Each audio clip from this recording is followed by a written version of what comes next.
Hello and welcome to the Next Level Supply Chain with GS1 US, a podcast in which we explore the mind-bending world of global supply chain, covering topics such as automation, innovation, unique identity, and more. I'm your co-host, Reed. And I'm Liz. And welcome to the show. Liz, today we're asking for supply chain heroes to assemble. What do you think? I think it is going to be an awesome day to talk about superheroes, and just like a superhero, we are the Wonder Twins of the GS1 US podcast.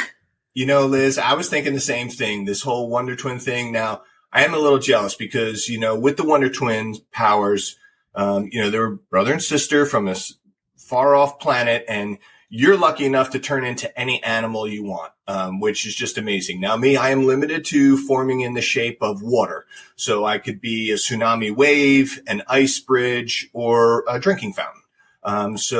Whatever, what's your whistle. But today, we're going to be talking about supply chain heroes and examples of resiliency, innovation, and adoption. And we have our own special superhero from GS1 US.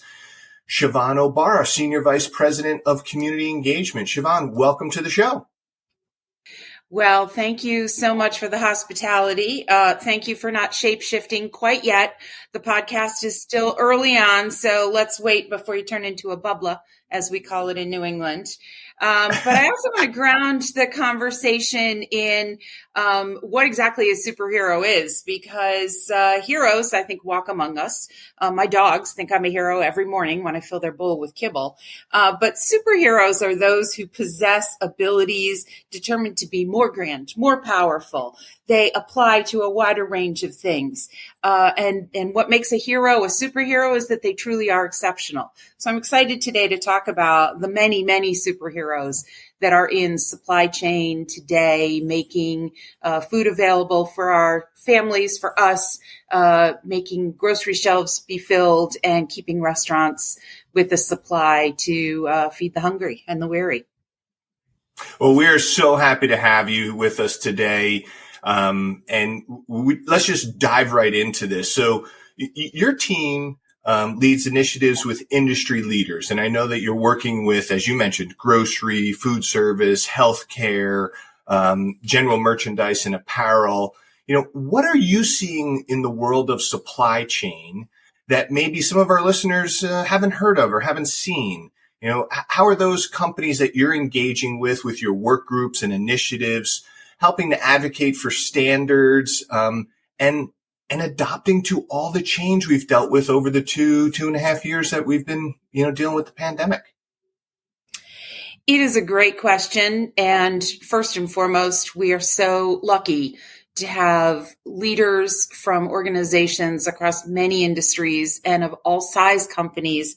And the thing that I would tell you, it is really running through supply chain in 2022, but we are not hearing about, is actually how much is working. We hear about all of the areas that are broken. And we, just like focusing on the one flaw that you find in a newly renovated room, we take for granted all the elements that do work.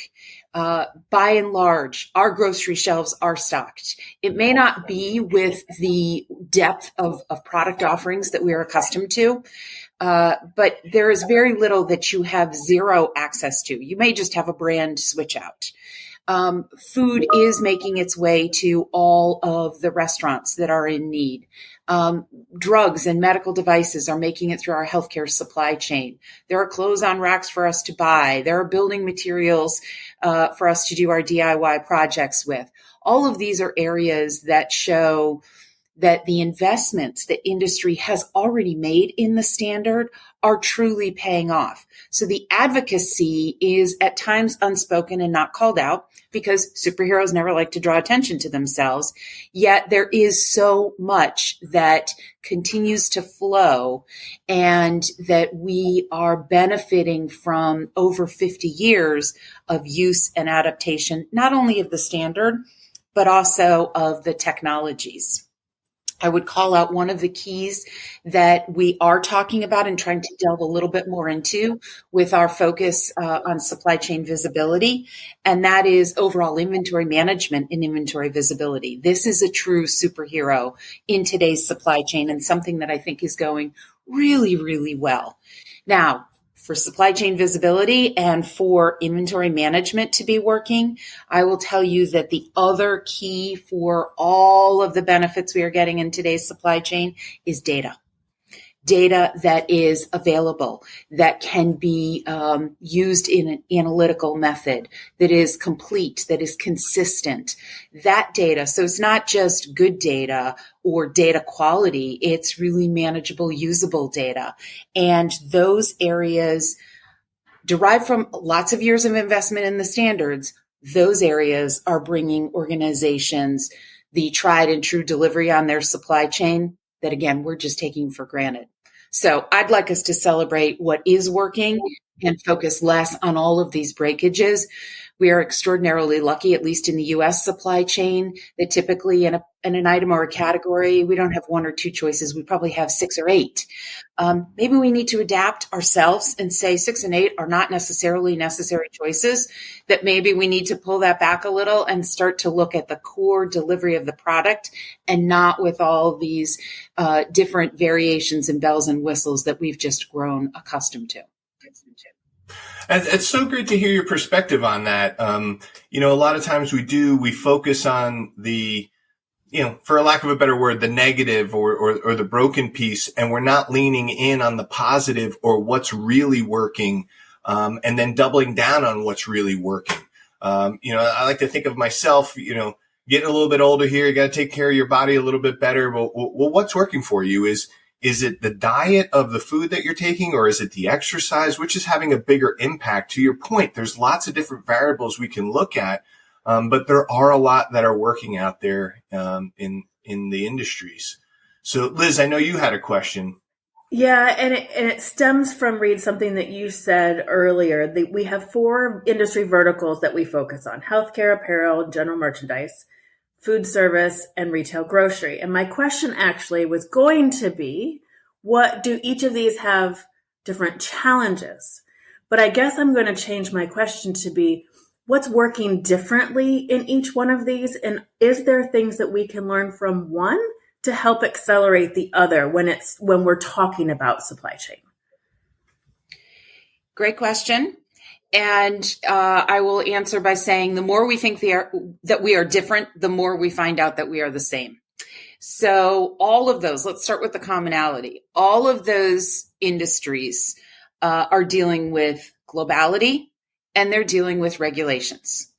And the challenges that they have are on the alignment across the globe and the interoperability of systems, of regulations, and of processes.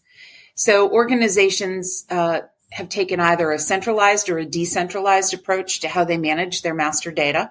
And from master data emanates the unique identification of both products and locations. So depending on how they have chosen, those centralized organizations really have a good handle on their data. They can manage that global nature of supply chain and of meeting their consumers. No one is really doing a business in just one place anymore. But the regulations and the governance and oversight is key. What is a pharmaceutical item in the United States may be an over-the-counter item in Europe. So how and what the regulations are for impacting in allowing you as the brand to streamline your operations. At best, you want to create a single package and have that package with a unique identifier, globally recognizable, and that inventory then can be deployed across the world.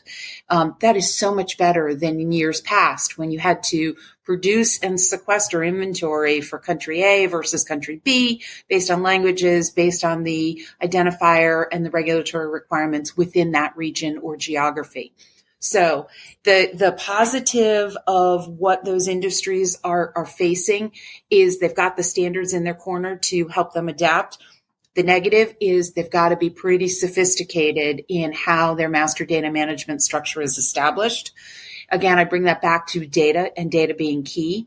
And honestly, one of the things that we are seeing most often from some of our advocates and leaders is that those who had a very decentralized approach, that pendulum is swinging back, and we are now moving toward best practice being centralization. The single source of the truth remains a key for master data management. And in large multinational conglomerates, single source of the truth almost always ties back to master data managed in a centralized fashion. And then that master data, you have to take a look inside into your own four walls to ensure what you said earlier, that the data is complete, consistent, and accurate.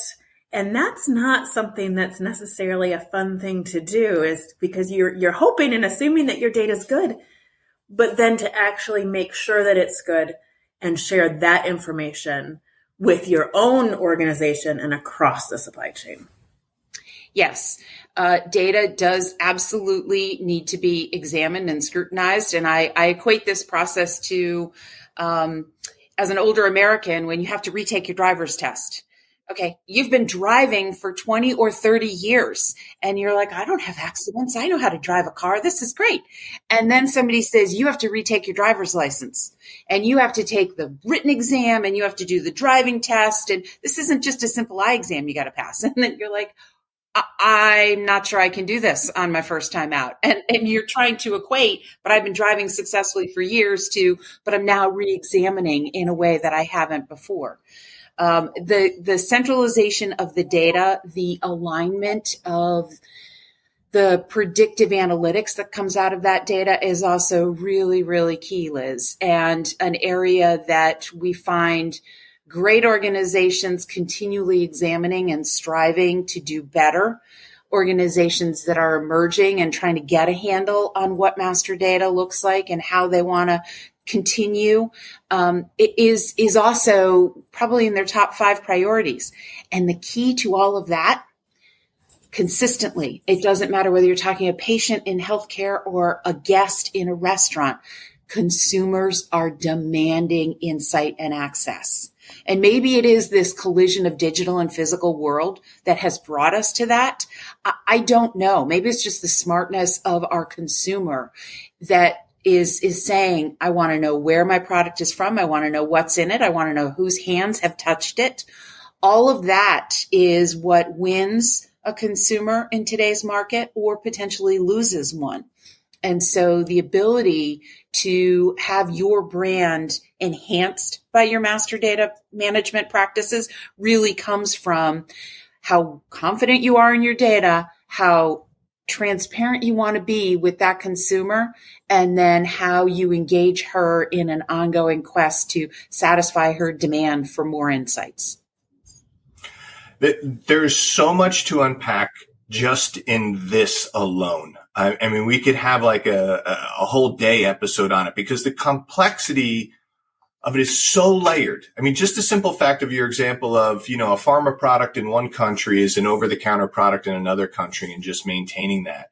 And then what we just talked about, just at the end there made me think of at the beginning of the pandemic, I remember jumping on a bunch of phone calls and conference calls of how do we deal with cases of product that are broken down and then sold out and then put next to other products that came from other areas, right? You talked about the insights and access to insights from consumer demand.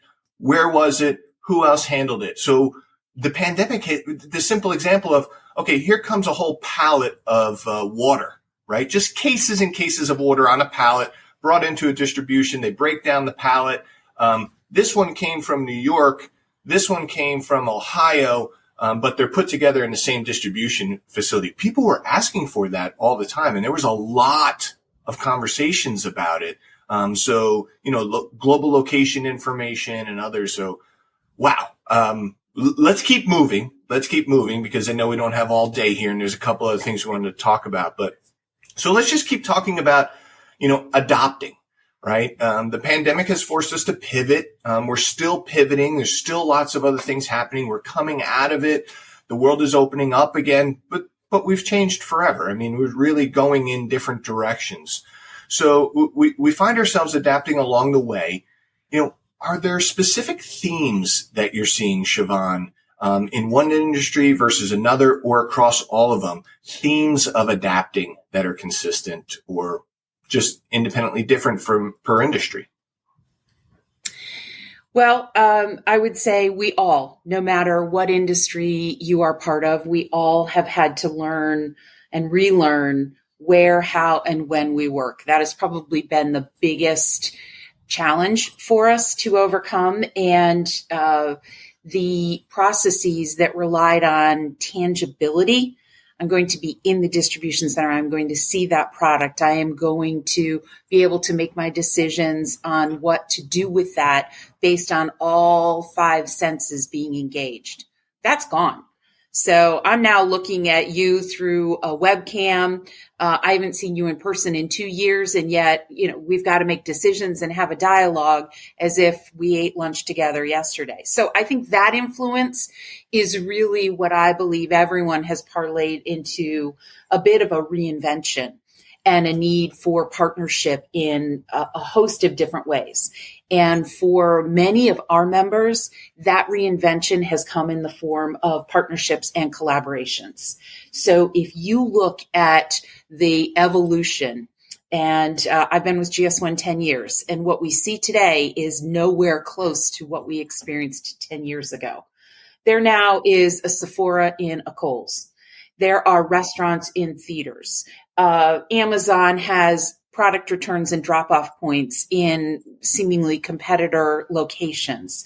The technology has smurged in a way, my own word, thank you, smurged, in a way that we would never have expected it to. So we've adapted to what good looks like. We've adapted to what we as individuals and as parts of organizations need to do to make good a reality. I feel confident in us being able to make the best decisions. There are no right decisions in this. You just have to make the best with what you've got because we have all of that data. And that data can be structured and that data can be looked at, and we can manage decision points according to the best outcome available. And so I think that it's ever changing, this landscape of how we are living and working. And that is why the investments going forward in things like automated intelligence, machine learning, other areas, this quest for data is completely different.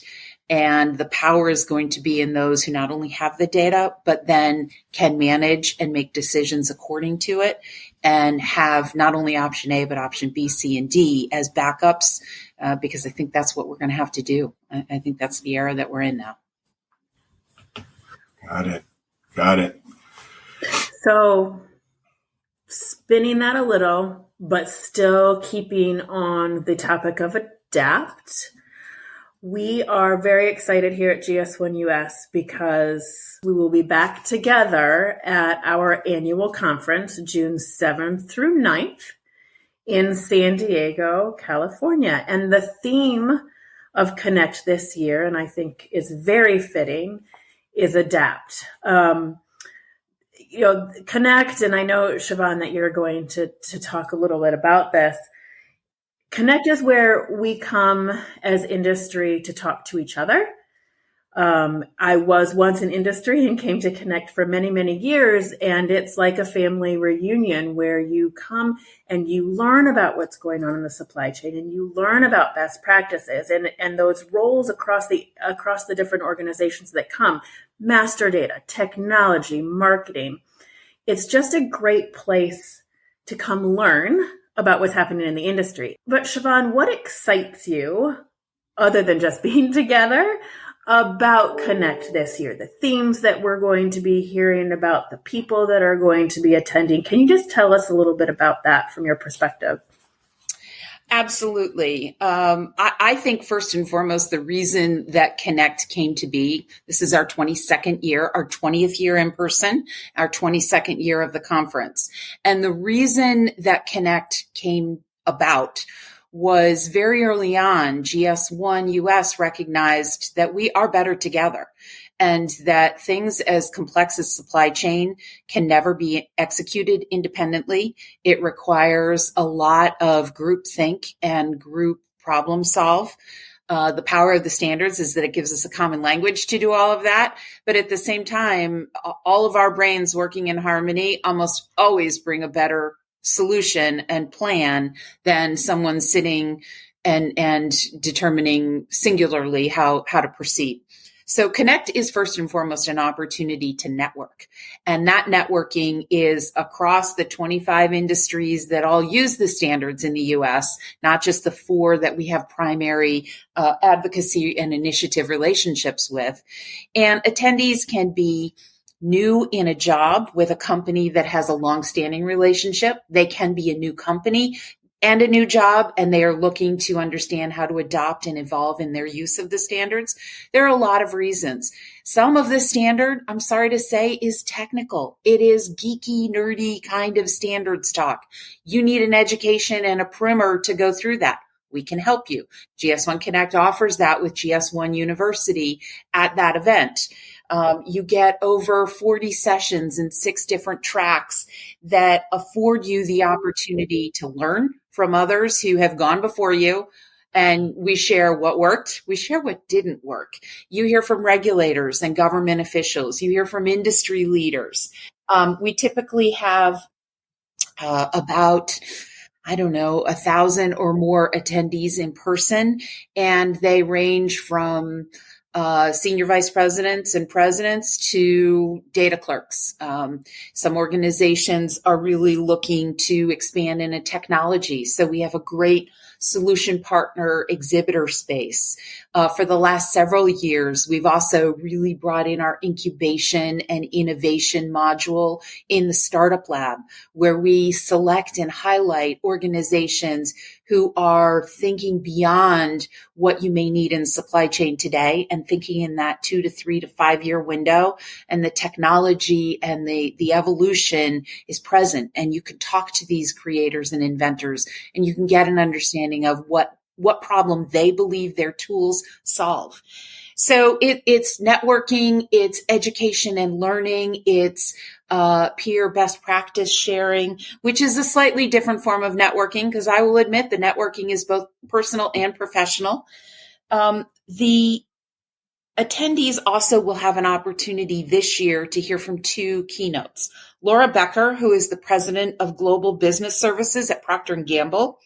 She's going to reflect on P&G's long journey with the standards, but most relevant to today's audience is how they have deployed the standards at P&G to meet the omnichannel shopper where she is. What level of data do you want to know about the full range of P&G products? And how has P&G been able to pivot so quickly with their deployment of data and insights to meet this consumer demand? As importantly, we're also going to hear from Ryan Leake. Now, Ryan is a business coach, and he is going to discuss chasing failure. What our goals require most is the bravery to fail. I often will say, confidence ebbs away at the moment you need it the most. Ryan is going to talk to us about confidence in failure and how to learn lessons from that. Because if every decision we make is the right one, we're probably not challenging ourselves enough. We're probably not taking enough risk. So I think those are going to be some true thought leadership insights that attendees can learn from. 40 live sessions, on-demand content. We've also got some co-located meetings that will be taking place so that attendees can travel once and meet 3 or 4 different face-to-face objectives that they may have for the year. I love the multitasking of that kind of travel. San Diego is never a bad place to be. We're back at the Marriott Marquis looking at Coronado Island. And so there are worse places that we could be networking and learning about these things. So I'm really excited, and the energy and the feedback that we're getting from our customer advocacy board, those who are working on the content of Connect, and there are many of you, and I thank you and your organizations for the time and energy that you put into planning of the program, not to take away from the execution of the program. There's just a lot of energy and excitement. We have missed being together in person for the last 2 years. And so I think 22 is our year, and it's going to be a great one. Wow, that's awesome. There's so much there. And, before I came to GS1 US, I was in industry for 25 years, selling solutions to enterprises. And when I was introduced to GS1 US, I think the thing that excited me the most was a rising tide lifting all boats. It's helping everyone. And I think what you just shared with us is the culmination of everyone coming together, right? All industries coming together, sharing across industries, even competitors saying, hey, listen, you have your secret sauce and we have our secret sauce. But if we don't do this together, neither one of us will continue to survive and to let alone scale and grow and help. And there are so many really cool things that come about from that. And you could find that at gs1us.org for the conference information. So, thank you for sharing that. I also want to share, step on your toes there, but I also want to share that one of the things that we've taken very seriously in this year's event is to allow the time and the space for our teams and our attendees to re-engage and rebuild their network. So although there's a lot of networking opportunities, there's also some really intentional conversation points. So we have topic table discussions where you will have GS1 US and GS1 Global leadership leading some industry-wide conversations on specific supply chain challenges, where it's an orchestrated yet informal dialogue clustered around topics, and attendees can move between tables, join conversations, move to another topic. We have trading partner roundtables, which is always a great chance for a conversation that is somewhere falling in between a private conversation that you would have in a business-to-business negotiation and a public presentation of generic information and insights on best practices. So that trading partner says, here is how I'm going to deploy the standards in 2022 in my organization. You're a key demand or supply partner for me. Let's understand what this may mean. We have one-to-one times available with GS1 US experts, the solution provider community, the Startup Lab participants, as I mentioned earlier, our innovation team, our technology and product team. So you want to learn more about Data Hub. You need to learn more about RFID. You need to learn more about the Sunrise 2027. We'll have experts on hand who can tailor the dialogue and the questions to you and you alone. So I think there's a wide range, truly to meet an attendee with where they're at for their knowledge, and for what they want to do with the standards in the next 12 to 18 months. So really excited about that difference in this year's event as well. Yeah, I saw that on the schedule of the roundtables. And 3 years ago, I participated in a very similar event at CES around IoT and voice. And it was one of the best experiences I had. And to your point, like you go in, sit at a table, there's an expert there moderating, but all people are coming in with different thoughts and ideas and perspectives and all this stuff. And you can bounce between the tables. Well, 3 years later, we have a lot more around IoT and voice standards adoption and use. And so when you have a quote unquote smart home, it's not 7 different monitoring systems. It all kind of aggregates into one. And a lot of it came from those conversations. So in the essence of time, we got to keep moving forward here, and we're going to transition into our last 2 questions. And I'll start with the first one here, Liz.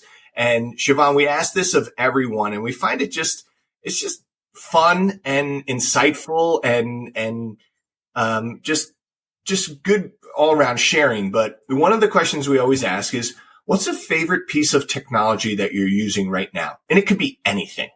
It could be absolutely anything, but what's your favorite piece of technology you're using right now?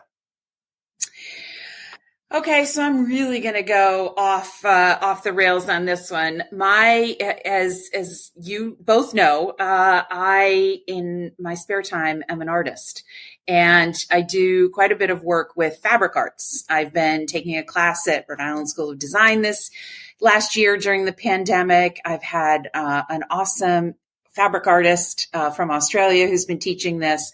And she has given me access to a very sophisticated design tool, which allows me in fabric art to actually import and play with all the colors in the color palette, hundreds of different fabric styles and fiber types.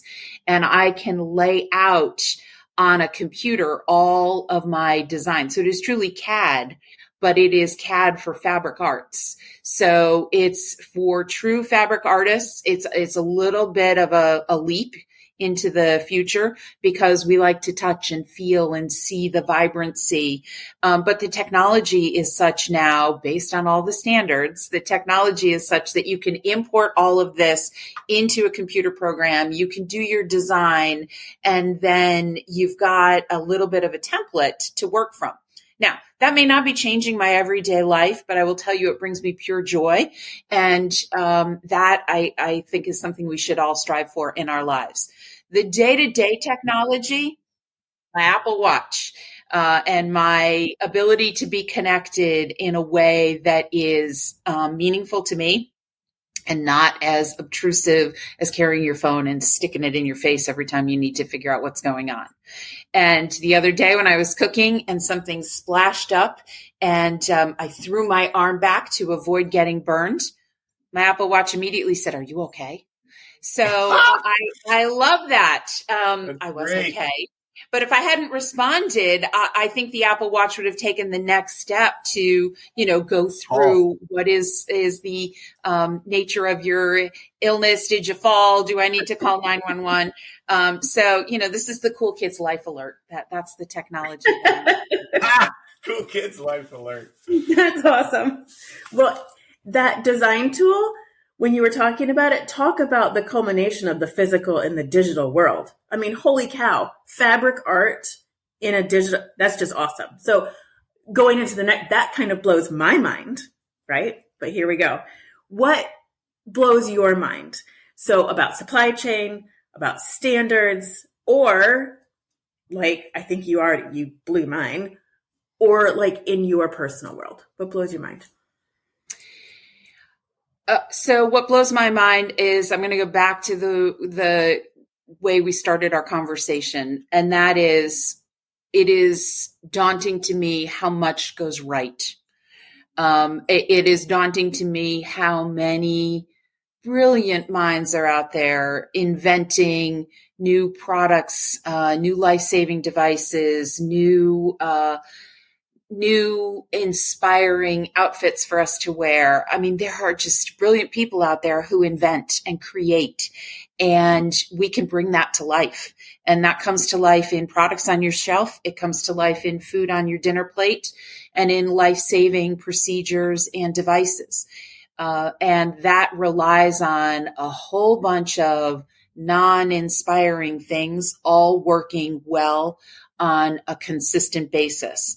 And so what blows my mind and what makes me marvel is in this world of millions of choices with access to anything from anywhere, almost at any time, that is mind-boggling. And I applaud those who do it and support that itch to be creative and that desire to make life better for everybody else out there. So thank you. And that's what humbles me.